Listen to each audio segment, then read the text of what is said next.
السلام عليكم ورحمة الله وبركاته. الحمد لله رب العالمين. اللهم صل وسلم وبارك على رسولك سيدنا محمد وعلى آل وأصحاب سيدنا ومولانا محمد. ബഹുമാനികളായ വേദിയിലെ പണ്ഡിത സുഹൃത്തുക്കളെ, സംഘടനാ നേതാക്കളെ, പ്രിയപ്പെട്ട സഹോദരങ്ങളെ, പ്രൗഢമായ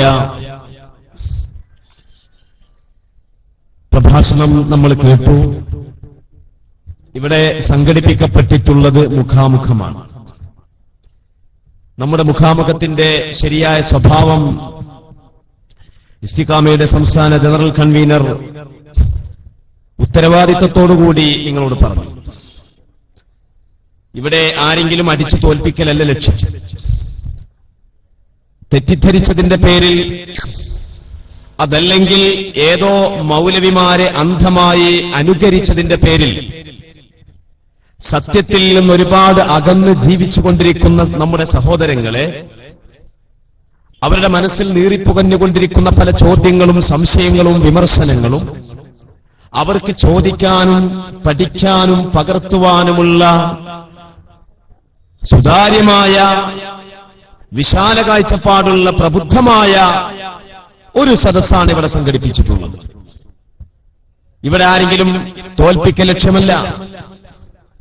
കേരളത്തിൽ എട്ടായി പിളർന്ന മുജാഹിദുകൾ, ആ മുജാഹിദ് വിഭാഗത്തിലെ ഏതു വിഭാഗത്തിനും ഇവിടെ വരാം. നിങ്ങളുടെ നാട്ടുകാരനായ അനസ് മൗലവിക്കും വരാം. അയാൾക്ക് അദ്ദേഹത്തിന് വരാൻ സാധിക്കില്ലെങ്കിൽ അദ്ദേഹത്തിന് ഒരു പ്രതിനിധി അയക്കാം. സക്കരിയ മൗലവിക്ക് വരാം. അദ്ദേഹത്തിന് വരാൻ പ്രയാസമുണ്ടെങ്കിൽ അദ്ദേഹത്തിന്റെ പ്രതിനിധികൾ അയക്കാം. ഇവിടെയുള്ള ISMന്റെയും MSMന്റെയും KNMന്റെയും ഒക്കെ ആളുകൾക്ക് വരാം. ഒരിക്കലും തന്നെ ഇവിടെയുള്ള ആളുകൾ, ഈ ഇരിക്കുന്ന ആളുകൾ അവരുടെ അന്തസ്സിനോ അവരുടെ ശരീരത്തിനോ ഒരു പോറലും ഏൽപ്പിക്കില്ല. ആ ഉത്തരവാദിത്വത്തോടുകൂടിയാണ് ഈ സ്റ്റേജും ഈ വേദിയും ഇവിടെ പ്രവർത്തിച്ചുകൊണ്ടിരിക്കുന്നത്. നിങ്ങൾ നോക്കൂ സഹോദരങ്ങളെ, തെറ്റിദ്ധരിച്ചു പോയിരിക്കുകയാണ്. നമ്മുടെ കേരളത്തിന്റെ സ്വഭാവം എന്താണ്? ഈ കേരളത്തിൽ ഇസ്ലാം കടന്നു വന്നതിന്റെ പാരമ്പര്യം നാം നമ്മുടെ സുന്നി യുവജന സംഘത്തിന്റെ അടുത്ത മാസം കാസർഗോഡ് വാദി തൈബയിൽ നടക്കുന്ന, ഫെബ്രുവരി മധ്യത്തിൽ നടക്കുന്ന SYSന്റെ സംസ്ഥാന സമ്മേളനം 60ാം വാർഷികം. ആ വാർഷികത്തിൽ നാം ഉയർത്തിപ്പിടിച്ചൊരു പ്രമേയമുണ്ട്. ആ പ്രമേയം എന്താണ്? പൈതൃകത്തിന്റെ 15ാം നൂറ്റാണ്ട്, പൈതൃകത്തിന്റെ 15 നൂറ്റാണ്ടിന്റെ പാരമ്പര്യം വിളിച്ചു പറയാനുള്ള അവകാശം എന്തുകൊണ്ട് നാം അഹ്ലുസുന്നയുടെ ആളുകൾക്കുണ്ടായി? കഴിഞ്ഞ വർഷം കോഴിക്കോട് രാമനാട്ടുകരയിൽ കേരള നദുവത്തുൽ മുജാഹിദീന്റെ 8ാം സംസ്ഥാന സമ്മേളനം നടന്നല്ലോ. ആ സമ്മേളനത്തിൽ അവർ ഉയർത്തിപ്പിടിച്ച പ്രമേയം എന്തായിരുന്നു? നവോത്ഥാനത്തിന്റെ 1 നൂറ്റാണ്ട് എന്നായിരുന്നു. 100 വർഷത്തെ ആയുസ്സും പാരമ്പര്യവും മാത്രമാണ് ഇവിടത്തെ മുജാഹിദുകൾ പറഞ്ഞുകൊണ്ടിരിക്കുന്നത്. എന്നാൽ നമ്മെ സംബന്ധിച്ചിടത്തോളം നാം ഉയർത്തിപ്പിടിച്ച നവോത്ഥാനം ഒരു നൂറ്റാണ്ടിന് നവോത്ഥാനമല്ല. ഈ നവോത്ഥാനം എന്ന് പറയുന്നത്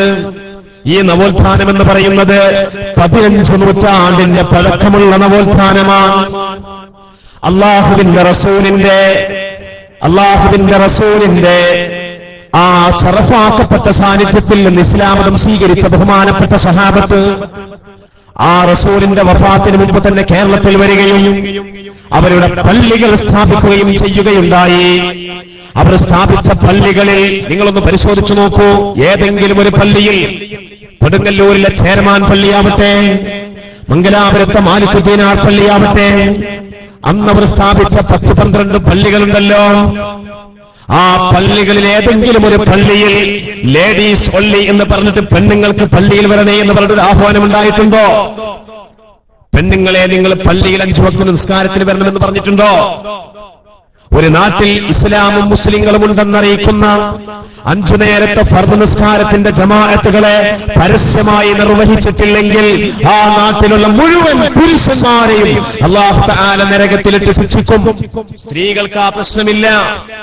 സ്ത്രീകൾക്ക് അല്ലാഹു സ്വാതന്ത്ര്യം നൽകിയിരിക്കുന്നു. സ്ത്രീകൾക്ക് അല്ലാഹു ഇളവ് നൽകിയിരിക്കുന്നു. ഒരു നാട്ടിൽ ഇസ്ലാമിന്റെ ശിആർ വെളിപ്പെടുത്തുവാനുള്ള ഉത്തരവാദിത്വം, അത് വെളിപ്പെടുത്തിയില്ലെങ്കിൽ നരകത്തിലിട്ട് ശിക്ഷിക്കുമെന്നുള്ള അല്ലാഹുവിന്റെ ഭീഷണി അത് പുരുഷന്മാരോട് മാത്രമാണ്. സ്ത്രീകൾക്ക് അല്ലാഹു ഇളവ് നൽകിയിരിക്കുന്നു. ഇത് മനസ്സിലാക്കിയ സ്വഹാബത്ത്, ഇത് മനസ്സിലാക്കിയ താബിഈങ്ങള് കേരളത്തിൽ സ്ഥാപിച്ച പള്ളികളിൽ ഒരൊറ്റ പള്ളിയിൽ പോലും പെണ്ണുങ്ങൾക്ക് മാത്രമായ ഒരു കവാടം, അവർക്ക് മാത്രമായ ഒരു ഹാൾ, അവർക്ക് മാത്രമായ ഒരു ടോയ്ലറ്റ്, അവർക്ക് മാത്രമായ ഒരു മൂത്രപ്പര എന്തുകൊണ്ട് അവർ നിർമ്മിച്ചില്ല?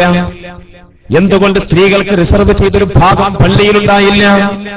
ഉമ്മു ഹുമൈദിന് സാഇദിയ റളിയല്ലാഹു അൻഹാ അല്ലാഹുവിന്റെ റസൂലിന്റെ സവിധത്തിൽ വന്നുകൊണ്ട് ചോദിച്ചില്ലേ, നബിയെ, ഞാൻ അങ്ങ് നിസ്കരിക്കുന്ന, അങ്ങ് നേതൃത്വം വഹിച്ചുകൊണ്ട് പണികഴിപ്പിക്കപ്പെട്ട മറ്റു പള്ളികളെക്കാൾ അനേകായിരം 10 മടങ്ങ് അനേകായിരം പ്രതിഫലമുള്ള മദീനത്തെ പള്ളിയിൽ വന്നുകൊണ്ട് ജമാഅത്തിൽ പങ്കെടുക്കട്ടെ നബിയെ? ഉമ്മു ഹുമൈദിന് സായിദിയ എന്ന സഹാബി വനിതയോട് അല്ലാഹുവിന്റെ റസൂൽ പറഞ്ഞ മറുപടി എന്താ? നീ നിന്റെ വീട്ടിന്റെ ഉള്ളിൽ വെച്ചുകൊണ്ട് നിസ്കരിക്കലാണ് നിനക്ക് വേണ്ടത്. അതാണ് നീ ചെയ്യേണ്ടത്. ത്വാഹ മുഹമ്മദുർ റസൂലുള്ളാഹി സ്വല്ലല്ലാഹു അലൈഹി വസല്ലം. അല്ലാഹുവിന്റെ റസൂൽ പറഞ്ഞു, പെണ്ണേ, നീ വീട്ടിൽ നിസ്കരിച്ചോ. മുജാഹിദ് പറയുന്നു, പെണ്ണേ, നീ പള്ളിയിൽ നിസ്കരിച്ചോ. അല്ലാഹുവിന്റെ റസൂലിന്റെ പച്ചയായ നിർദ്ദേശത്തെ ക്രൂരമായി തള്ളിപ്പറയുന്ന ഈ ഏർപ്പാട് ഇസ്ലാമിനോട് കൂറ് പുലർത്തുന്ന ആളുകൾക്ക് യോജിച്ചതാണോ? ആലോചിക്കേണ്ടതല്ലേ എന്റെ സഹോദരങ്ങളെ? അന്ന് സ്ഥാപിക്കപ്പെട്ട പള്ളികളിൽ ആ മഹല്ലിൽ 40 ആളുകളുണ്ടെങ്കിൽ അവിടെ ഒരു ജുമുഅ സ്ഥാപിച്ചിരിക്കും. ആ സ്ഥാപിക്കപ്പെട്ട ജുമുഅക്ക് മുമ്പ് നിർവഹിക്കപ്പെട്ട ഖുതുബയിൽ ഓതപ്പെട്ട ഭാഷ ഏതായിരുന്നു? തമിഴന്മാർക്ക് അണ്ണം ഭാഷയിലും കർണാടകക്കാർക്ക് കന്നഡ ഭാഷയിലും ഇങ്ങനെയായിരുന്നു ഖുതുബ നിർവഹിച്ചത്. 1,00,000-ൽ പരം വരുന്ന സ്വഹാബത്ത് ലോകത്തിന്റെ നാനാദിക്കുകളിൽ ഇസ്ലാമിന്റെ സന്ദേശം എത്തിച്ചുകൊണ്ട് അവിടെ പള്ളികൾ സ്ഥാപിച്ചുകൊണ്ട് അവിടെ നിർവഹിക്കപ്പെട്ട ഖുതുബയിൽ ഉപയോഗിക്കപ്പെട്ട ഭാഷ ഏതായിരുന്നു? പാരമ്പര്യത്തിന്റെ 15 നൂറ്റാണ്ട് വിളംബരം ചെയ്യുന്ന സമസ്ത കേരള ജംഇയ്യത്തുൽ ഉലമ അന്നും ഇന്നും എന്നും പറയുന്നു അറബി ഭാഷയായിരുന്നു. അറബി ഭാഷ അത് മുസ്ലിം സംസ്കാരത്തിന്റെ ഏകീകരണത്തിന്റെ ഭാഷയാണ്. അറബി ഭാഷ അത് അല്ലാഹുവിന്റെ റസൂലിന്റെ ഭാഷയാണ്. അറബി ഭാഷ അത് വിശുദ്ധ ഖുർആനിന്റെ ഭാഷയാണ്. അറബി ഭാഷ അത് സ്വർഗത്തിന്റെ ഭാഷയാണ്. അറബി ഭാഷ അത് ഇബാദത്തിന്റെ ഭാഷയാണ്. ഈ ഏകീകരണത്തിന്റെ, ഇസ്ലാമിക സംസ്കാരത്തിന്റെ ഏകീകരണത്തിന്റെ ഈ ഭാഷയെ നമ്മുടെ മിമ്പറുകളിൽ നിലനിർത്തണമെന്നുള്ള അഭിലാഷം സ്വഹാബത്ത് ഇവിടെ നടപ്പിലാക്കിയപ്പോൾ ഏതാനും പതിറ്റാണ്ടുകളായിട്ട് അതിൽ മാറ്റം വന്നു. അന്യഭാഷയിൽ ഖുത്ബ നിർവഹിക്കാൻ തുടങ്ങി. ഇത് നമുക്ക് അംഗീകരിക്കാൻ പറ്റുമോ സഹോദരങ്ങളെ? നാം നിഷ്പക്ഷമായി ചിന്തിക്കുക. ഞാൻ പറയുന്നു അറബിയിലെ ഖുത്ബ നിർവഹിക്കാവൂ. മുജാഹിദ് പറയുന്നു മലയാളത്തിലാണ് ഖുത്ബ നിർവഹിക്കേണ്ടത് മലയാളികളോട്. അതിനു മുമ്പായിട്ട്, ഖുത്ബയുടെ കാര്യം പറയുന്ന മുമ്പായിട്ട് എന്റെ പ്രിയപ്പെട്ട സഹോദരങ്ങൾ അടുക്കലേക്ക് ഒരു ബക്കറ്റായിട്ട് നമ്മുടെ പ്രവർത്തകൻ വരുന്നുണ്ട്. ആ പ്രവർത്തകന്റെ ബക്കറ്റിൽ 50 കഴിയുന്നവർ 50, 100 പറ്റുന്നവർ 100, 200, 500, അതിലൊന്നും കഴിയാത്ത ആളുകൾ അതിന്റെ താഴത്തെ സംഖ്യ ഓരോരുത്തരെ കൊണ്ട് അവനവനക്ക് കഴിയുന്ന സംഖ്യകളിട്ട് ഈ പരിപാടിയുടെ ചെലവ് നമ്മളെല്ലാവരും ഏറ്റെടുക്കണമെന്ന് ഉണർത്തുകയാണ്. അല്ലാഹു സുബ്ഹാനഹു വ തആല തൗഫീഖ് ചെയ്യുമാറാവട്ടെ. അർഹമായ പ്രതിഫലം നമുക്ക് എല്ലാവർക്കും അല്ലാഹു നൽകുമാറാവട്ടെ. അപ്പോ എന്റെ സഹോദരങ്ങളെ, സുദീർഘമാക്കുന്നില്ല. അന്നവിടെ നിർവഹിച്ച ആ ഖുത്ബയുടെ ഭാഷ ഏതാണ്? അറബിയല്ലേ? ഞാൻ പറയുന്നു അറബിയായിരിക്കണം, മുജാഹിദ് പറയുന്നു മലയാളത്തിലായിരിക്കണം. എന്നാൽ എന്റെയും മുജാഹിദിന്റെയും അഭിപ്രായം നിങ്ങൾ മാറ്റിവെച്ചോ. എന്നിട്ട് ഞാൻ ജനിക്കുന്നതിന് മുമ്പായിട്ട്, മുജാഹിദ് ഇവിടെ വരുന്നതിന് മുമ്പായിട്ട് 1 നൂറ്റാണ്ടിന്റെ മുമ്പുള്ള ഇസ്ലാമിക പാരമ്പര്യമുണ്ടല്ലോ, 14 നൂറ്റാണ്ടിന്റെ പാരമ്പര്യം, 1400 കൊല്ലത്തെ ഇസ്ലാമിന്റെ പാരമ്പര്യം. ആ പാരമ്പര്യത്തിൽ ഉപയോഗിക്കപ്പെട്ട ഭാഷ ഏതായിരുന്നു? ഞാൻ പറയണ്ട, നിങ്ങളാരും പറയണ്ട. മുജാഹിദിനെ കേരളത്തിൽ സ്ഥാപിച്ച KM മൗലവി എന്ന് പറയുന്ന മൗലവി ഉണ്ടല്ലോ, ആ മൗലവിയുടെ ജുമുഅ ഖുതുബ എന്ന പുസ്തകത്തിന്റെ 23-ാമത്തെ പേജിൽ പറയുന്നു, എന്നാൽ ഇവിടെ ഒരു കാര്യം ശ്രദ്ധിക്കേണ്ടതുണ്ട്. എന്താ ശ്രദ്ധിക്കാൻ വേണ്ടി അദ്ദേഹം പറയുന്നത്?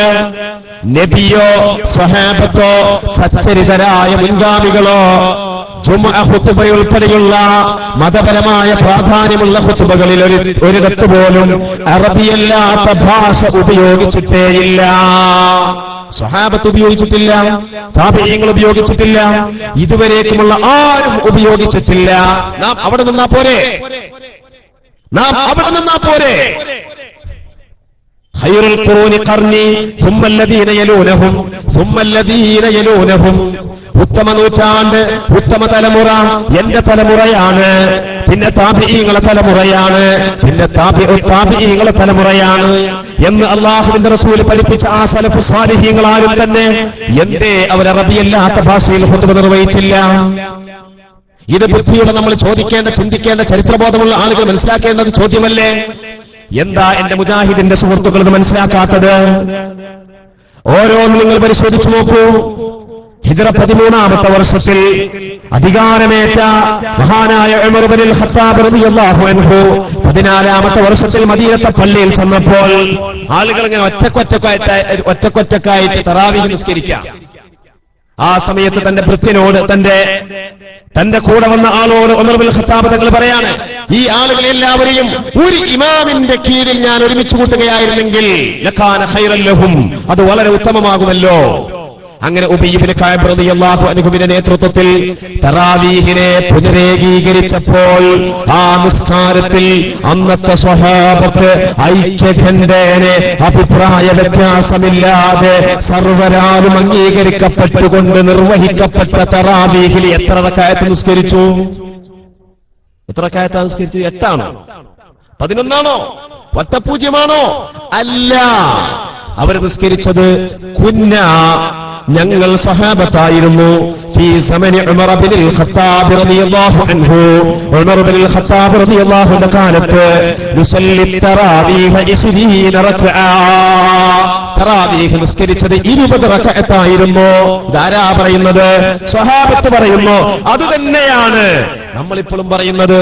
അതാണ് സുന്നി യുവജന സംഘം അതിന്റെ 60-ാം വാർഷിക സമ്മേളനത്തിന്റെ പ്രമേയമായിട്ട് ഈ നാട്ടിലുള്ള മുഴുവൻ ജനവിഭാഗത്തെയും ഉത്ബുദ്ധപ്പെടുത്തുവാൻ വേണ്ടി തീരുമാനിച്ച പ്രമേയം പാരമ്പര്യത്തിന്റെ, പൈതൃകത്തിന്റെ, നബിയിൽ നിന്ന് കിട്ടിപ്പോന്നതിന്റെ 15 നൂറ്റാണ്ട് എന്ന പ്രമേയം ഇവിടുത്തെ സാധാരണക്കാരന്റെ മുമ്പിൽ ചർച്ചയ്ക്ക് വെക്കാനുള്ള കാരണം അതാണ്. നാം പിറകോട്ട് ചിന്തിക്കണം, ഇന്നലകൾ മനസ്സിലാക്കണം, ചരിത്രബോധമുള്ളവരാവണം. ഇന്നുകളിൽ ആരെങ്കിലും വന്നെന്തെങ്കിലും പ്രസംഗിച്ചാൽ അതാണ് ദീനെന്ന് മനസ്സിലാക്കുന്നവരല്ല ഒരു സത്യവിശ്വാസി. അവന്റെ പുന്നാമ്പുറത്തിലേക്ക് ആലോചിക്കണം. അവനിക്കെങ്ങനെ ദീന് കിട്ടി?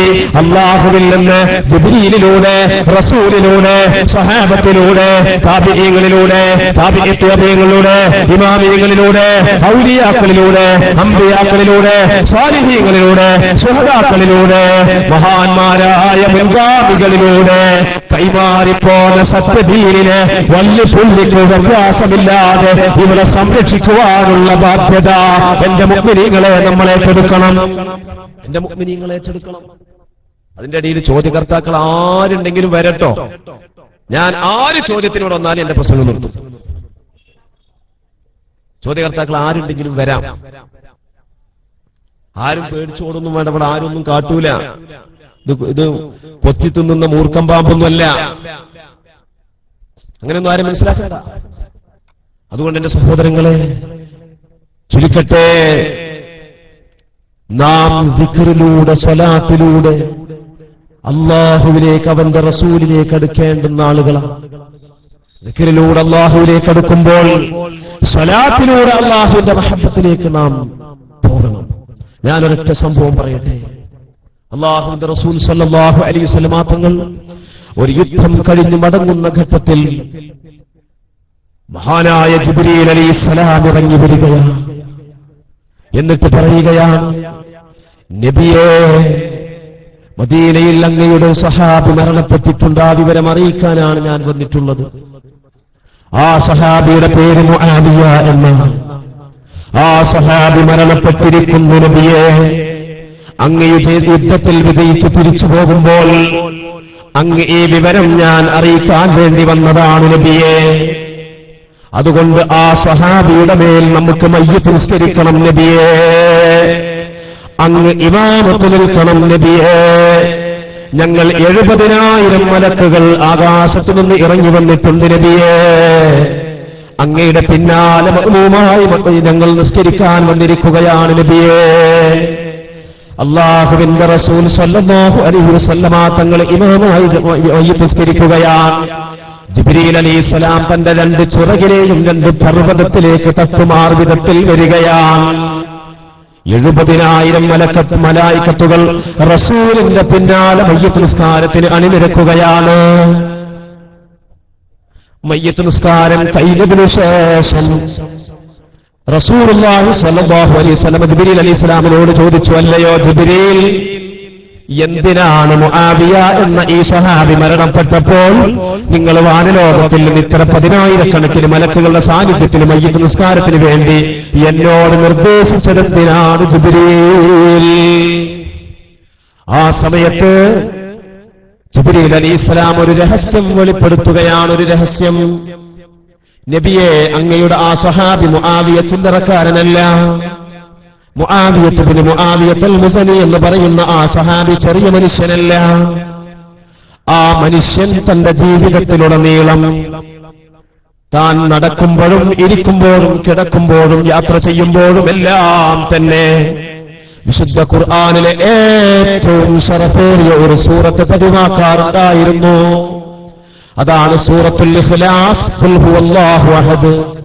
അല്ലാഹുവിന്റെ തൗഹീദിന്റെ സാക്ഷാത്കാരത്തെ പഠിപ്പിക്കുന്ന തൗഹീദ്, അല്ലാഹുവിന്റെ ഏകത്വത്തിന്റെ പൊരുളിനെ വിളംബരപ്പെടുത്തുന്ന ആ സൂറത്ത് ഖുൽ ഹുവല്ലാഹു അഹദ് എന്ന സൂറത്ത് ജീവിതത്തിന്റെ സർവ്വമേഖലകളിലും പതിവാക്കി പോന്ന മനുഷ്യനായിരുന്നു.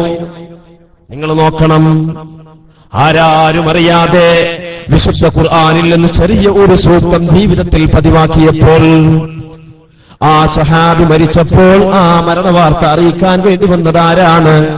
മലക്കുൽ അംലാഖ് മുഖറബായ ജിബ്രീൽ അലൈഹിസ്സലാമല്ലേ.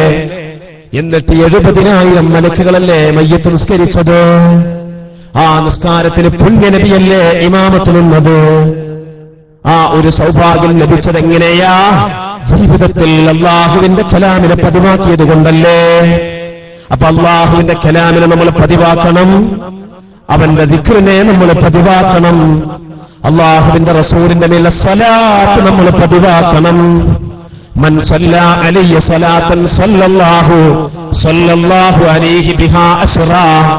ആരെങ്കിലും എന്റെ മേൽ ഒരു സ്വലാത്ത് ചൊല്ലിയാൽ അത് കാരണം അല്ലാഹു അവന്റെ മേൽ 10 സ്വലാത്ത് ചെയ്യുന്നതാണെന്ന് ത്വാഹ മുഹമ്മദുർ റസൂലുള്ളാഹി സ്വല്ലല്ലാഹു അലൈഹി വസല്ലം പഠിപ്പിക്കുകയാണ്. സ്വലാത്ത് നമുക്ക് രക്ഷയല്ലേ. നിങ്ങൾ നോക്കൂ, മഹാനായ ഇമാം ശാഫിഈ റളിയല്ലാഹു അൻഹുവിന്റെ ലോകപ്രസിദ്ധമായ ദിശനാശാലികളായ പണ്ഡിതന്മാർ അത്ഭുതത്തോടുകൂടി ഇന്നും വിലയിരുത്തുന്ന അർ-റിസാല എന്ന ലോകപ്രസിദ്ധ ഗ്രന്ഥമുണ്ടല്ലോ.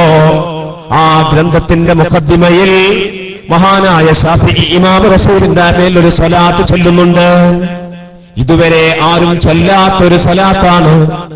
ആ സ്വലാത്തിൽ ശാഫിഈ ഇമാം പറയുന്നു, മാൻ ഇല്ലാ നിഅമതൻ ഫി ദുനിയാ വൽ ആഖിറ വലാ തുഫിഅ അന്നാ മക്റൂഹുൻ ഫി ദുനിയാ വഫിൽ ആഖിറ ഔ ഫി അഹദിഹിമാ ഇല്ലാ മുഹമ്മദുൻ സല്ലല്ലാഹു അലൈഹി വസല്ലം സബബുഹാ. ഇമാം ശാഫിഈ തങ്ങൾ പറയുകയാണ്, ഹിജ്റ 150 ജനിച്ച് 204 54 വയസ്സ്. ഈ ഭൂഖണ്ഡമാസകലം ഇൽമു നിറച്ച മഹാനല്ലേ. അങ്ങനെ ഇൽമു നിറക്കുന്ന മഹാനെന്ന് അല്ലാഹുവിന്റെ റസൂൽ 150 കൊല്ലം മുമ്പ് പ്രവചിച്ച മനുഷ്യനല്ലേ.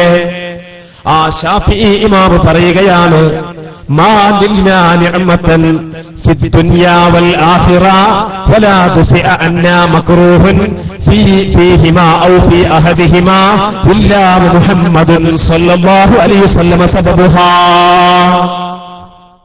നമുക്ക് ഈ ദുനിയാവിലോ ആഖിറത്തിലോ എന്തെങ്കിലും ഒരു ചെറുതോ വലുതോ ആയൊരു നിഅമത്ത് ലഭിച്ചു വന്നിരിക്കട്ടെ, അല്ലേ? എത്ര നിഅമത്ത് നമുക്ക് ലഭിക്കുന്നുണ്ട്? ഈ ദുനിയാവിലോ ആഖിറത്തിലോ എന്തെങ്കിലും ഒരു വിപത്ത് നമ്മെ തൊട്ട് തടുക്കപ്പെടട്ടെ, അതിന്റെ എല്ലാ കാരണക്കാരനാരാണ്? ഇല്ലാ മുഹമ്മദുൻ സ്വല്ലല്ലാഹു അലൈഹി വസല്ലം സബബുഹാ. മുഹമ്മദ് നബി അതിന്റെ കാരണക്കാരനാണ്. കണ്ടോ? ഇത് മുജാഹിദിന് ഉൾക്കൊള്ളാൻ കഴിയോ? ഇത് ജമാഅത്ത് ഇസ്ലാമിക്ക് ഉൾക്കൊള്ളാൻ കഴിയോ? ഇത് തബ്ലീഗ് ജമാഅത്തിന് ഉൾക്കൊള്ളാൻ കഴിയോ? കഴിയുമോ?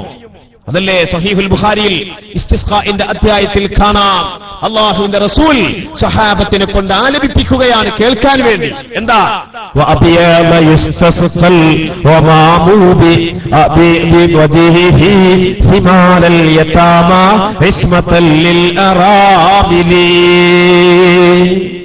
ആ പുന്നാര നബിയുടെ മുഖം മാനത്തേക്ക് കാണിക്കുമ്പോൾ വരൾച്ചയാണ്ട് കിടക്കുന്ന ഭൂമിയിൽ ആകാശത്തു നിന്നും മഴ വർഷിക്കപ്പെടുമെന്നാലപിച്ച ഗാനം റസൂല് രണ്ട് ചെവികളെ കൊണ്ട് കേൾക്കുകയാണ്. റസൂല് പറഞ്ഞോ അത് ശിർക്കാണെന്ന്? പറഞ്ഞോ? എന്തുകൊണ്ട് പറഞ്ഞില്ല? അതാണ് ഇമാം ശാഫിഈ തങ്ങൾ പറഞ്ഞത്, ഇല്ലാ മുഹമ്മദുൻ സ്വല്ലല്ലാഹു അലൈഹി വസല്ലം സബബുഹാ. മുഹമ്മദ് നബി അതിന്റെ എല്ലാം കാരണക്കാരനാണ് എന്ന് കൃത്യമായി പറഞ്ഞില്ലേ? ആ റസൂലിന്റെ ജന്മദിനമാണ് ഈ റബീഉൽ അവ്വൽ മാസം എന്ന് പറയുന്നത്. റബീഉൽ അവ്വൽ മാസത്തിലാണല്ലോ പുന്നാ റസൂലിന്റെ ജന്മദിനമുണ്ടായത്. റസൂലുള്ളാഹ് ആമിനാ ബീവിയിൽ നിന്ന് ജനിച്ചതിൽ എന്താ ഇത്ര പ്രത്യേകത? റസൂലുള്ളാഹിക്ക് 40ാമത്തെ വയസ്സിൽ നുബുവത്ത് കിട്ടി, റിസാലത്ത് കിട്ടി. അത് 63ഓടുകൂടി ആ ഉത്തരവാദിത്തം നിർവഹിച്ച് റസൂലുള്ളാഹ് മണ്ണോട് ചേർന്നു. ഇനി ആ റസൂലും നമ്മളും തമ്മില് മറ്റു ബന്ധങ്ങളില്ല. റസൂലിന്റെ മെസ്സേജുകൾ വായിക്കുക, ഇതുമാത്രമേ നമുക്കുള്ളൂ എന്ന് പറയുന്ന ആളുകളോട് ഞാൻ ചോദിക്കട്ടെ, അല്ല, അങ്ങനെ ഒരിക്കലും തന്നെ ചിന്തിച്ചു പോകണ്ട. സ്വഹാബത്ത് ചോദിച്ചില്ലേ, പുന്നാര നബിയെ, തിങ്കളാഴ്ച ദിവസം അങ്ങ് നോമ്പ് പതിവാക്കുന്നുണ്ടല്ലോ നബിയെ, തിങ്കളാഴ്ച ദിവസം നോമ്പ് പതിവാക്കാൻ വേണ്ടി ഞങ്ങളോട് പറയുന്നുണ്ടല്ലോ നബിയെ, എന്താണ് തിങ്കളാഴ്ചക്ക് ഇങ്ങനെ ഒരു സവിശേഷത വരാൻ കാരണം നബിയെ? അല്ലാഹുവിന്റെ റസൂല് 3 മറുപടിയാണ് കൊടുത്തത്. 3ഉം നബിയുമായി ബന്ധപ്പെട്ട കാര്യങ്ങൾ, പുറത്തുള്ള കാര്യമല്ല, നബിയുമായി ബന്ധപ്പെട്ട കാര്യങ്ങൾ. ഒന്ന്, ഫീഹി വുലിദതു, അന്നാണ് ഞാൻ ജനിച്ചത്. വഫീഹി ബുഇസ്തു, അന്നാണ് ഞാൻ പ്രവാചകനായത്. വഫീഹി ഉൻസില അലയ്യ, അന്നാണ് എന്റെ മേൽ ഖുർആൻ അവതരിപ്പിക്കപ്പെട്ടത്. അപ്പൊ ഖുർആന്റെ അവതരണത്തിനും പ്രവാചകത്വത്തിന്റെ ലബ്ധിക്കും എന്തുമാത്രം പ്രത്യേകതയുണ്ടോ, അതിനേക്കാൾ പ്രത്യേകത, അതിനേക്കാൾ സവിശേഷത, അതിനേക്കാൾ കരുണാപരത ഉൾക്കൊള്ളുന്നതല്ലേ പുന്നാര നബിയുടെ തിരുജന്മം എന്നല്ലേ ആ ഹദീസ് നമ്മെ പഠിപ്പിക്കുന്നത്. അതുകൊണ്ടാണ് നമ്മൾ പറയുന്നത്, അല്ലാഹുവിന്റെ റസൂലിന്റെ ജന്മമെന്ന് പറയുന്നത് സാധാരണ ഒരു ജന്മമല്ല. ആ ജന്മത്തിന് ഭൗമമായ പ്രത്യേകതകളുണ്ട്, ആ ജന്മത്തിൽ അഭൗമമായ സവിശേഷതകളുണ്ട്, ആ ജന്മത്തിൽ ലോകം മുഴുവൻ ആഹ്ലാദിച്ചിട്ടുണ്ട്, ആ ജന്മത്തിൽ അല്ലാഹുവിന്റെ ദീനിന്റെ കൊടിയ ശത്രുക്കളായ പിശാചുക്കളെല്ലാം കരഞ്ഞുപോയിട്ടുണ്ട്. എന്നാൽ അന്ന് മലക്കുകൾ സന്തോഷിച്ചു, അമ്പിയാക്കൾ സന്തോഷിച്ചു, കാര്യബോധമുള്ളവർ സന്തോഷിച്ചു, ഉൾക്കാഴ്ചയുള്ളവർ സന്തോഷിച്ചു. ആ സന്തോഷത്തിന്റെ അനുധാവനമല്ലേ ഈ റബീഉൽ അവ്വൽ മാസം വരുമ്പോൾ അല്ലാഹുവിന്റെ റസൂലിന്റെ സവിശേഷതകളെ ലോകത്തിന്റെ മുമ്പിൽ പരസ്യമായി പ്രചരിപ്പിക്കുവാനും പ്രകീർത്തിക്കുവാനും പുകഴ്ത്തുവാനും പുന്നാര നബി ആരാണെന്ന് നമുക്കിടയിൽ പ്രചരിപ്പിക്കുവാനുമുള്ള ഈ അവസരത്തെ ധന്യമാക്കേണ്ടത് നമ്മുടെ ഉത്തരവാദിത്തമല്ലേ? ഞാനൊരു സംഭവം മാത്രം പറയട്ടെ. എന്താണ് സംഭവം? തബൂക്ക് യുദ്ധത്തിൽ നിന്ന് അല്ലാഹുവിന്റെ റസൂലും സഹാബത്തും തിരിച്ചു പോരുകയാണ് മദീനയിലേക്ക്. ആ സമയത്ത് അബ്ബാസ് ബിൻ അബ്ദുൽ മുത്തലിബ് റളിയല്ലാഹു അൻഹു നബിയുടെ സവിധത്തിൽ വന്നുകൊണ്ട് പറയാണ്, ഉരീദു അൻ അംതദിഹക യാ റസൂലല്ലാഹ്, അല്ലാഹുവിന്റെ റസൂലേ, ഞാൻ അങ്ങയെക്കുറിച്ച് മറ്റുള്ളവർക്ക് പഠിപ്പിച്ചു കൊടുക്കാൻ പോട്ടെ എന്നല്ല പറഞ്ഞത്, ഞാൻ സ്വന്തമായിട്ടൊന്ന് പുകഴ്ത്തട്ടെ നബിയേ. ഇവരിങ്ങനെ ഇരുന്നിട്ട് മൗലൂദ് ഓതിയിട്ട് ഇപ്പൊ എന്താ കാര്യം എന്നാ ചോദിക്കുന്നത്. മൗലൂദ് ഓതിയതുകൊണ്ട് എന്താ? റസൂലുള്ളാഹിനെ പറ്റി ഇവിടെ അന്യ നാട്ടുകാരോട് അല്ലെങ്കിൽ അന്യ മതസ്ഥരോട് നമ്മൾ എന്തെങ്കിലും പറയുന്നുണ്ടോ? നമ്മൾ 365 ദിവസവും റസൂലുള്ളാഹിന്റെ മഹത്വമല്ലേ പഠിപ്പിച്ചുകൊണ്ടിരിക്കുന്നത്? എന്നിട്ട് ഇവർ ചോദിക്കുക ഇവരെന്തേലും പറയുന്നുണ്ടോ? റസൂലുള്ളാഹിനെ പ്രചരിപ്പിക്കണം, അവിടുത്തെ സന്ദേശങ്ങൾ പ്രചരിപ്പിക്കണം. അത് നമ്മുടെ ദഅവത്തിന്റെ പ്രവർത്തനമായിട്ട് നമ്മൾ പല മേഖലകളിലൂടെയായി പ്രവർത്തിച്ചുകൊണ്ടിരിക്കുകയാണ്. അതോടൊപ്പം തന്നെ റസൂല് ആരാണ്, റസൂല് എന്താണ്, റസൂലിന്റെ പ്രത്യേകതകൾ എന്താണ്, ഇത് ജനങ്ങൾക്ക് മുമ്പിൽ നമ്മൾ പുകഴ്ത്തുകയും വാഴ്ത്തുകയും വേണം. ഉരീദു അൻ അംതദിഹക യാ റസൂലല്ലാഹ്, അല്ലാഹുവിന്റെ റസൂലേ അങ്ങേ ഞാൻ വാഴ്ത്തിപ്പാടട്ടെ നബിയേ. എന്തായിരിക്കും റസൂൽ പറഞ്ഞത്? എന്റെ വാഴ്ത്തണ്ട, നീ വേണമെങ്കിൽ അള്ളാഹനെ വാഴ്ത്തിക്കോ എന്നാണോ പറഞ്ഞത്? അള്ളാഹുവിനെയും വാഴ്ത്തണം, റസൂലിനെയും വാഴ്ത്തണം. റസൂൽ എന്താ പറഞ്ഞേ? വാഴ്ത്തിക്കോ. ഇതൻ അങ്ങനെ നീ വാഴ്ത്തുകയാണെങ്കിൽ ലാ യഖ്ബലില്ലാഹു ഫാഖ, ഒരിക്കലും അബ്ബാസേ അങ്ങയുടെ വായയെ അല്ലാഹു കേടുവരുത്തുകയില്ല. ആ സംശുദ്ധമായ വായയുടെ ഉടമയാകാനുള്ള ഭാഗ്യം ലഭിക്കാൻ വേണ്ടി അള്ളാഹുവിന്റെ റസൂലിന്റെ പ്രഥമ സൃഷ്ടിപ്പിന്റെ അവസ്ഥകൾ മുതൽക്കിങ്ങോളമുള്ള നൂറ്റാണ്ടുകളായി, സഹസ്രാബ്ദങ്ങളായി, ദശോപലക്ഷം വർഷങ്ങളിലുള്ള റസൂലിന്റെ കടന്നുവരവിനെ കുറിച്ച് മഹാനായ അബ്ബാസ് റളിയല്ലാഹു അൻഹു തന്റെ ഈരടികളിലൂടെ റസൂലിനെ വാഴ്ത്തി പറഞ്ഞത് നമ്മുടെ ഗ്രന്ഥങ്ങളിൽ ഉദ്ധരിക്കപ്പെട്ടിട്ടില്ലേ? അതുതന്നെയല്ലേ നമ്മൾ ചെയ്തുകൊണ്ടിരിക്കുന്നത്? അതുകൊണ്ട് തന്നെ മുഅ്മിനീങ്ങളെ, ഈ റബീഉൽ അവ്വൽ മാസം ആരെന്ത് നമ്മളെ വിശ്വാസാക്കാൻ വേണ്ടി കടന്നു വന്നാലും അതിനെയൊന്നും പരിഗണിക്കാതെ നാം നമ്മുടെ പാരമ്പര്യത്തിലൂടെ നമുക്ക് പഠിപ്പിക്കപ്പെട്ട ആ ഒരു പാരമ്പര്യമുണ്ട്. ആ പാരമ്പര്യമെല്ലാം പ്രമാണബദ്ധമാണ്. ഞാൻ ഒരൊറ്റ പ്രഖ്യാപനം നടത്താൻ ഉദ്ദേശിക്കുകയാണ്. നമ്മുടെ ഫത്ഹുൽ മുഈൻ, നമ്മുടെ കേരളത്തിൽ നിന്ന് രചിക്കപ്പെട്ട ഫത്ഹുൽ മുഈൻ ഉണ്ടല്ലോ, സൈനുദ്ദീൻ മഖ്ദൂം റളിയല്ലാഹുവിന്റെ രചന, ഇന്നും അൽ അസ്ഹർ യൂണിവേഴ്സിറ്റിയിൽ പാഠ്യപദ്ധതിയിൽ വലിയ ഗ്രന്ഥമായി പഠിപ്പിക്കപ്പെടുന്ന ലോകോത്തര ഗ്രന്ഥമായ ഫത്ഹുൽ മുഈൻ. ആ ഫത്ഹുൽ മുഈനിൽ ആയിരക്കണക്കിന് മസ്അലകൾ പറഞ്ഞിട്ടുണ്ട്. അതിൽ ഖബർ, മഹാന്മാരുടെ ഖബർ കെട്ടിപ്പടുക്കുന്നതിന്റെ കൂട്ടം പറഞ്ഞിട്ടുണ്ട്. നിസ്കാരശേഷം കൂട്ടപ്രാർത്ഥന സുന്നത്താണെന്ന് പറഞ്ഞിട്ടുണ്ട്. തെൽഖീൻ ചൊല്ലിക്കൊടുക്കൽ സുന്നത്താണ്. സുബ്ഹിക്ക് ഖുനൂത്ത് ഓതൽ സുന്നത്താണ്. പെണ്ണുങ്ങൾ പള്ളിയിലേക്ക് വരേണ്ടതില്ല. ഇങ്ങനെ ഒരുപാട് കാര്യങ്ങൾ പറഞ്ഞിട്ടുണ്ട്. ആയിരക്കണക്കിന് മസലകൾ പറഞ്ഞിട്ടുണ്ട്. ആരാധനാമുറകളെ പറ്റിയുള്ള, വ്യവഹാരങ്ങളെ സംബന്ധിച്ചുള്ള, വിവാഹ ജീവിതത്തെ സംബന്ധിച്ചുള്ള, സിവിൽ ക്രിമിനൽ പരമായ സർവ്വകാര്യങ്ങളും ഇസ്ലാമിക കർമ്മശാസ്ത്രവുമായി ബന്ധപ്പെട്ട 10,000കണക്കിന് മസലകൾ പറഞ്ഞിട്ടുണ്ട്. ആ മസലകൾ പറയാൻ തുടങ്ങുന്നതിന് മുമ്പായിട്ട് ഫത്ഹുൽ മുഈന്റെ 2ാമത്തെ പേജിൽ കാണാം ഒരു വസ്തുത. അതൊരു പ്രഖ്യാപനമാണ്. എന്താണ്? ഞാൻ എന്റെ ഈ കിതാബിൽ പറയാൻ പോകുന്ന എല്ലാ മസലകളും, ആ മസലകൾക്കെല്ലാം ഒന്നുകിൽ ഖുർആനിന്റെ തെളിവ് പറഞ്ഞിട്ടുണ്ടാകും, അതല്ലെങ്കിൽ ഹദീസിന്റെ തെളിവുണ്ടാകും, അതല്ലെങ്കിൽ ഇജ്മാഇന്റെ തെളിവുണ്ടാകും, അതുമല്ലെങ്കിൽ ഖിയാസിന്റെ തെളിവുണ്ടാകും.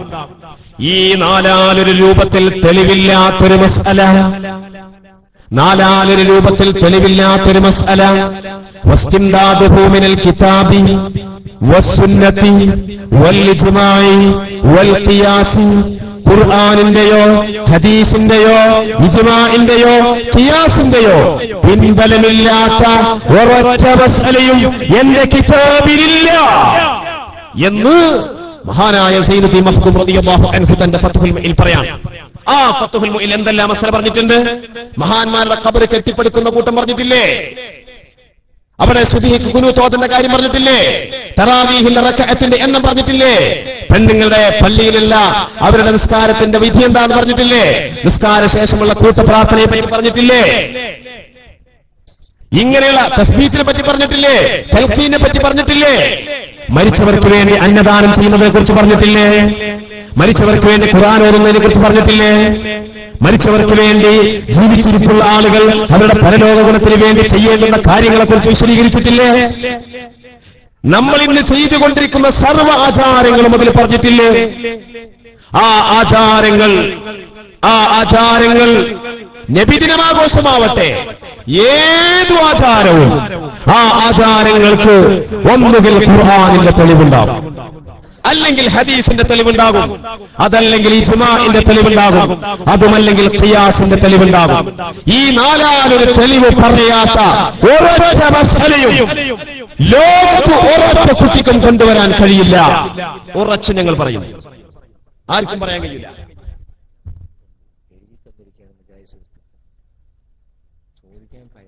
ചോദിക്കാൻ ഭയം. എന്തിന്? എഴുതി തന്നിരിക്കുകയാണ്. ചോദിക്കാൻ ഭയം, എഴുതി തന്നിരിക്കുകയാണ്. ഒരു ഭയം വേണ്ടല്ലോ. ഈ സദസ്സിൽ ഏതെങ്കിലും ഒരു ആദർശപരമായ എതിർപ്പുള്ള ഒരാൾ ചോദിക്കാൻ വേണ്ടി വരികയാണെങ്കിൽ അവരുടെ പ്രൊട്ടക്ഷൻ ഈ ഞങ്ങൾ ഏറ്റെടുത്തു. അവരുടെ പ്രൊട്ടക്ഷൻ, അവരുടെ അന്തസ്സിനോ ശരീരത്തിനോ അഭിമാനത്തിനോ ഈ സദസ്സിൽ നിന്ന് ഒരു പോറലും ഏൽക്കില്ല.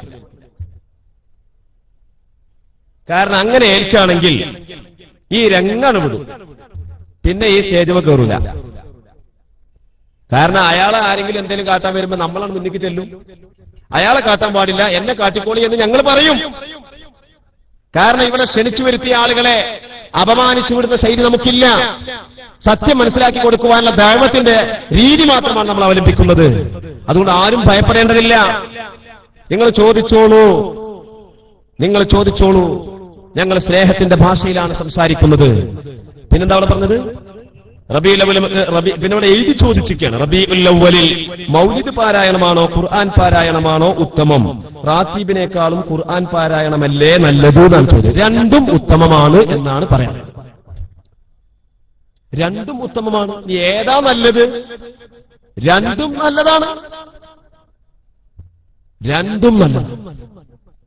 ഉദാഹരണം പറയുകയാണെങ്കിൽ ഒരാളിപ്പോ സദക്ക ചെയ്യുന്ന സമയത്ത് ഒരാളിപ്പോ പാവങ്ങൾക്ക് ഭക്ഷണം കൊടുക്കുകയാണ്. അപ്പൊ ഇറച്ചിയും പത്തിരിയും കൊടുക്കലാണോ നല്ലത്, അതോ നെയ്ച്ചോറ് കൊടുക്കലാണോ നല്ലത് എന്ന് ചോദിച്ചാൽ എന്തായാലും മറുപടി പറയാം? വിശക്കുന്നവന് ഏതാണോ എല്ലാം നല്ലതാണ്. ഇന്നത് നല്ലത്, മറ്റേത് ചീത്തത്. ഇസ്ലാമിൽ അങ്ങനെ ഒരു നിയമമല്ല. ഇസ്ലാം പറയുന്നത് രണ്ടും നല്ലതാണ്. പിന്നെ നമ്മളായിട്ട് ഒന്ന് നല്ലതും മറ്റേത് വെടക്കും, ഒന്ന് നല്ലതും മറ്റേത് ചീത്തയും, ഇത് നമുക്ക് പറയാൻ പറ്റുമോ? നമ്മളാരാ? നിയമം ഭേദഗതിപ്പെടുത്തുന്നവരാണോ നമ്മൾ? ഇതെന്താ രാജ്യത്തിന്റെ ഭരണഘടന പോലെയാണോ? ഇസ്ലാമിന്റെ നിയമം എന്താണ്? രണ്ടും നല്ലതാണ്. വെള്ളിയാഴ്ചയായാൽ അൽക്കഫ് ഓതലാണോ നല്ലത്, സ്വലാത്ത് ചെല്ലലാണോ നല്ലതെന്ന് ചോദിച്ചാൽ എന്താ നമ്മൾ മറുപടി പറയാം? അൽക്കഫ് ആദ്യം ഓതണം, പിന്നെ സ്വലാത്തും ചെല്ലണം, പിന്നെ അൽക്കഫ് ഓതണം, പിന്നെ സ്വലാത്ത് ചെല്ലണം. ഏതാ നല്ലതെന്ന് ചോദിച്ചാൽ രണ്ടും ചെല്ലണം. പിന്നെ ഒന്ന് നല്ലതും മറ്റേത് മോശം എന്ന് പറയാൻ പറ്റുമോ? അപ്പൊ അങ്ങനൊരു നിയമം ഇസ്ലാമിലില്ല. ഇല്ലാത്തൊരു നിയമം നമ്മുടെ വകയായിട്ട് ഉണ്ടാക്കാൻ നമുക്ക് നിർവാഹമില്ല. അതുകൊണ്ട് തന്നെ സഹോദരങ്ങളെ, ഇവിടെ ഈ സദസ്സ് എന്ന് പറയുന്ന സുതാര്യമായ സദസ്സാണ്. ഇത് എസ്കേസിന്റെ മേഖലാ കമ്മിറ്റി ഉണ്ടാക്കിയതാണ്. എസ്കേസിന്റെ സ്വഭാവം എന്ന് പറഞ്ഞാൽ തന്നെ വിനയം, വിജ്ഞാനം, സേവനം. വിനയാന്വിതരായിട്ട് വിജ്ഞാന പ്രചാരണ രംഗത്ത് സേവന നിരതരാവുക എന്നതാണ് എസ്കേസിന്റെ ശൈലി. ആരെങ്കിലും കുത്തി നോയിക്കാനോ ആരെങ്കിലും വേദനിപ്പിക്കാനോ ആരെങ്കിലും തളച്ചിടാനോ ആ ഒരു നയം, നിലപാട് നമുക്ക് നമ്മുടെ ഉസ്താദുമാർ പഠിപ്പിച്ചിട്ടില്ല. സമസ്ത കേരള ജംഇയ്യത്തുൽ ഉലമായുടെ ഉന്നതരായ പണ്ഡിതന്മാർക്ക് ആ ശൈലിയില്ല. മഹാനായ സമസ്തയുടെ മഹാനായ അധ്യക്ഷൻ ശൈഖുന ത്വായിഖത്ത് ഉസ്താദിനോ അതിന്റെ ജനറൽ സെക്രട്ടറി സൈനുൽ ഉലമ ഉസ്താദിനോ അങ്ങനൊരു നയമില്ല. അവരുടെയൊക്കെ പ്രസംഗം നിങ്ങൾ ശ്രദ്ധിച്ചു നോക്കിയിട്ടുണ്ടോ? ആരെങ്കിലും മുറിവേൽപ്പിക്കാറുണ്ടോ? ആരെങ്കിലും നോവിക്കാറുണ്ടോ? ഇല്ല. അവരവർ കിതാബിൽ പഠിച്ച കാര്യങ്ങൾ ഇങ്ങനെ ആൾക്കാരോട് പറയും. അങ്ങനെ അവരവരുടെ ഉത്തരവാദിത്തങ്ങൾ നിർവഹിച്ചുകൊണ്ടിരിക്കുന്നു. ഇതാണ് നമ്മുടെ പാരമ്പര്യം. ഈ പാരമ്പര്യം 15 നൂറ്റാണ്ടിന്റെ പാരമ്പര്യമാണ്. അതുകൊണ്ട് നിങ്ങൾക്ക് ചോദിക്കാനുണ്ടെങ്കിൽ വരാം. ഇല്ല, എപ്പോഴാണോ എല്ലാം നിങ്ങൾക്ക് സുതാര്യമായ അനുവാദമാണ് ഇവിടെ വെച്ചിട്ടുള്ളത്. ആരും ഭയപ്പെടേണ്ടതില്ല എന്നാണ് എനിക്ക് പറയാനുള്ളത്. അതുകൊണ്ട് ഇൻഷാ അല്ലാഹ് ഇനി നമുക്ക് ആരും വരുന്നില്ല എങ്കിൽ വെറുതെ ഇനി സമയം 10 മണിയായ സ്ഥിതിക്ക് നമുക്ക് നമ്മുടെ പരിപാടി ഇനി അവസാനിപ്പിക്കാം. എല്ലാവരും ഇതൊരു അസുലഭമായ നിമിഷമാണ്. ധാരാളം പണ്ഡിതന്മാരും ധാരാളം കുട്ടികളും സ്വാലിഹീങ്ങളായ മനുഷ്യന്മാരും ഒരുപാട് ആളുകൾ ഒരുമിച്ച് കൂടി ഒരു പ്രത്യേകമായ സദസ്സാണ്. അതുകൊണ്ട് നമുക്കൊരു ചെറിയ കുറച്ച് സ്വലാത്ത് റസൂലുള്ളാഹിന്റെ ഈ ജന്മമാസമാകുന്ന ഈ മാസത്തിൽ ഒരു കുറച്ച് സ്വലാത്തും ഏതാനും ദിക്റും ചൊല്ലിയിട്ട് നമ്മുടെ മഹാന്മാരായ ഉസ്താദുമാരാരെങ്കിലും ദുആ ചെയ്യും. അത് കഴിഞ്ഞിട്ട് നമുക്ക് പിരിഞ്ഞു പോകാം. അല്ലാഹു സുബ്ഹാനഹു വ തആല തൗഫീഖ് ചെയ്യുമാറാവട്ടെ. ആ ബേക്കിലുള്ള ആൾക്കാർ സദസ്സൊന്ന് ഭംഗിയാക്കാൻ വേണ്ടിയാണ്. ആ ബേക്കിലുള്ള ആളുകൾ ഒന്നുകിലും മുന്നിലേക്ക് വരും. ആ ബേക്കിലിരിക്കുന്ന ആളുകൾ ഈ കസേര ഒഴിഞ്ഞിരിക്കുന്ന ഈ കസേരകൾ ഒന്ന് ഫില്ല് ചെയ്യുക. നമുക്കൊരു ഏതാനും ദിക്റും ഏതാനും സ്വലാത്തും അധികം ദീർഘിപ്പിക്കാൻ വേണ്ടിയല്ല. ഇത് റസൂലുള്ളാഹിന്റെ ജന്മമാസമാണ്. ഈ മാസത്തിൽ റസൂലുള്ളാഹിനെ ബഹുമാനിക്കാൻ വേണ്ടി, റസൂലുള്ളാഹിന്റെ ശഫാഅത്ത് ആഗ്രഹിച്ചുകൊണ്ട്, റസൂലുള്ളാഹിന്റെ ആ മുറാഫഖത്തിനെ അഭിലഷിച്ചുകൊണ്ട് നാം ഇവിടെ ഒരുമിച്ച് കൂടിയിരിക്കുകയാണ്. അർഹമുർ റഹ്മാനായ റബ്ബ് തആല ഈ ഒരുമിച്ച് പോലും പിരിഞ്ഞു പോകലും സ്വാലിഹായ അമലായി നമ്മിൽ നിന്ന് കബൂൽ ചെയ്യുമാറാവട്ടെ എന്ന് ദുആ ചെയ്യുകയാണ്. വന്യരായ ഉസ്താദുമാർ അതിന് നേതൃത്വം വഹിക്കും.